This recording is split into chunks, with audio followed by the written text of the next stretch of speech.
what levers and what buttons do Trump and the West have to press and play around with that Rome didn't?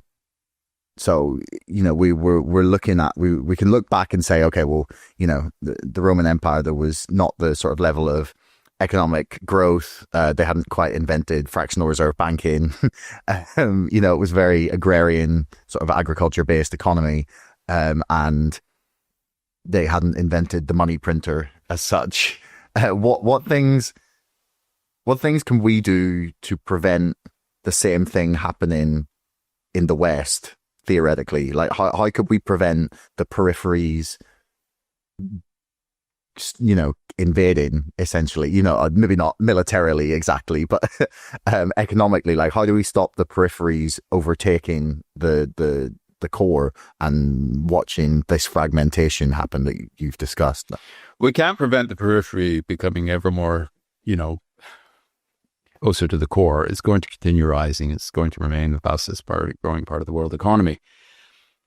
But the key difference between the late Roman period and the modern period is that we live in an era of technological progress, whereas the Romans, it was a steady state economy from one year to the next. There was really no change. And so the rise of one power necessitated some absolute decline on the part of the other. It had to lose something because the means of production were fixed, which is to say, or immobile. You couldn't sort of outsource farming. You had to take the farmland, and so you actually take that out of the Roman tax net. So there's an actual Roman decline.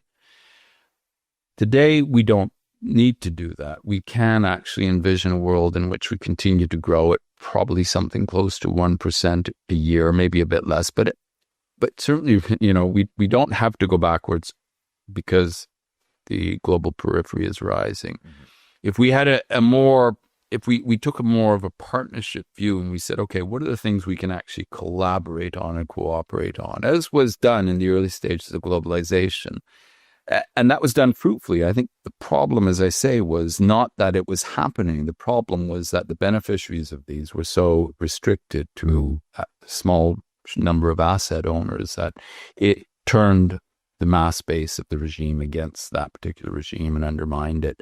But I think the basic outline of that kind of cooperative model, that we do better by working together, by trade, less naivete with regards to China. I mean, China, this idea that we can just buy everything from China and let our own manufacturers go out of business, the view that was propounded by Thatcher that, we don't need manufacturing, we're a service-based economy. And I think that was, I think there's in fact a place for high-end manufacturing. There's a place for, sort of, instead of trying to beat Chinese car companies who can produce very good cars more cheaply than Western countries can, instead of trying to tariff them out of existence, if we said, okay, well, look, maybe we have to give up the assembly of cars and go into the more high-end design features, some of the engineering stuff that Western countries really have an advantage at, and look at creative ways to engage a rising periphery to our advantage. We need their labor. Our healthcare systems depend on it, and we're turning against immigrants. We're actually undermining our long-term interests and even our short-term interests with these kind of measures. How do we, would there be, if we really, really don't want, nurses coming into British hospitals, should we be sort of sending our patients to hospitals in developing countries? Where they can get treatment for a fraction of the cost. A lot of the surgery could be done in, very good hospitals in these countries, much less, we have to think, as it were, in very creative ways. And there are a tremendous number of opportunities. But thinking in strictly national terms, we have to somehow close the borders, keep what's ours, and prevent it seeping out, with a misguided view of antiquity, which is that if we don't close the borders, the barbarians will come in. And of course, that's a very popular kind of trope, particularly on the right, in the far right in Western countries, which is that all these immigrants are basically the Trojan horse, which are going to come in and destroy our societies. And the comparisons with what happened in antiquity are just completely wrong. I mean, it's a totally different situation.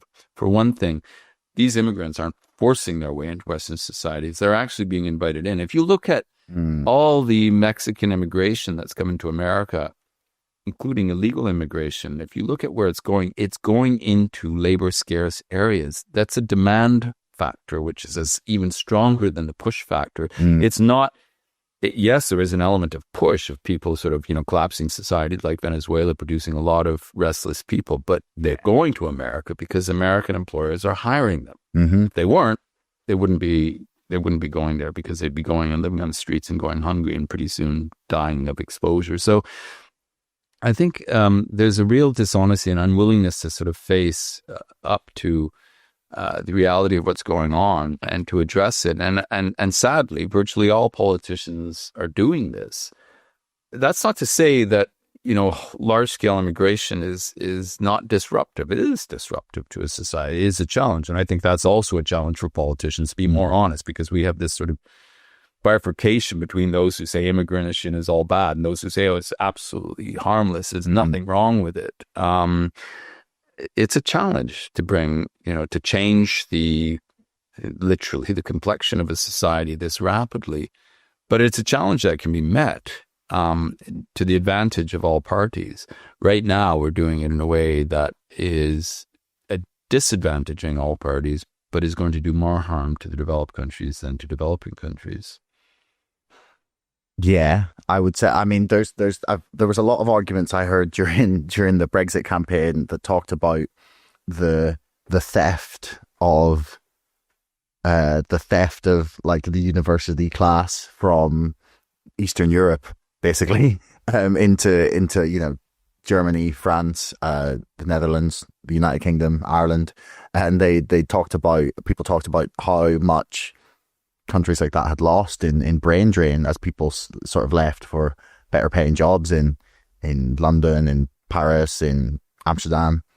And I think what you've said there is really accurate, is that we've decided things are either completely black or completely white, and no politicians have been willing to explain the trade-off that we're making, in that it's like, okay, so there's demand, as you pointed out, in America, for example, for people in construction to be hired illegally. In the UK, okay, less illegal hiring, but there's demand for healthcare workers, for example, because we just don't have enough, or at least we haven't trained enough recently and have treated quite a lot of them very badly over the past 2 decades, to the point where not as many people wanted to go into those professions. Many just left altogether. I know I went to, quite a few years ago,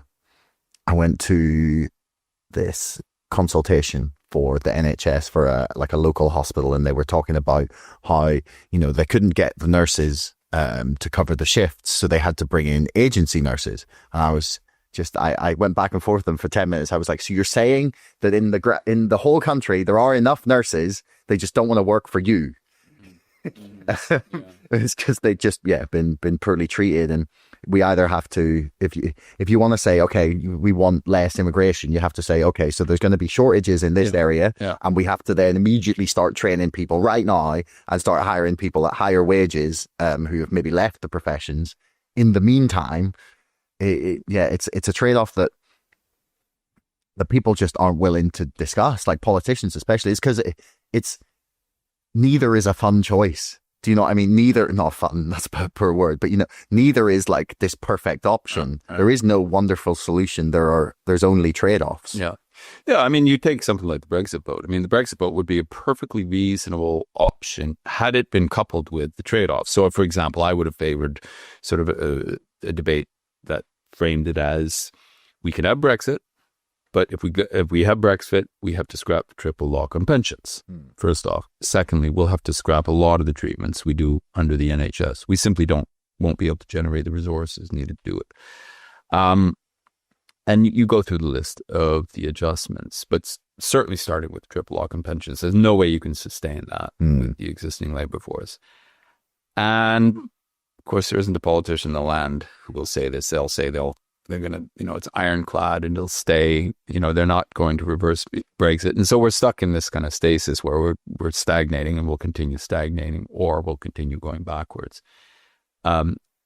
Until you have a government that is willing to frankly face up to these trade-offs and say, this is what we can do, we'll just have revolving door governments. There'll be one-term governments who are voted out because they simply can't deliver on the policies, the promises they made. Rachel Reeves won't deliver growth with kind of refusal to, that we won't raise taxes. Well, if you're going to maintain the services, you're going to have to raise taxes. And if you're going to shift them onto business, as she's done, you're going to discourage investment, and you're going to slow growth, and therefore you won't have the revenue you need. There's a real problem. And if they're not willing to face up to it soon, they're going to be certainly voted out in the next election. But then the next government, I would say it's a safe bet, will have face the same fate until we actually are willing to address those trade-offs. Yeah.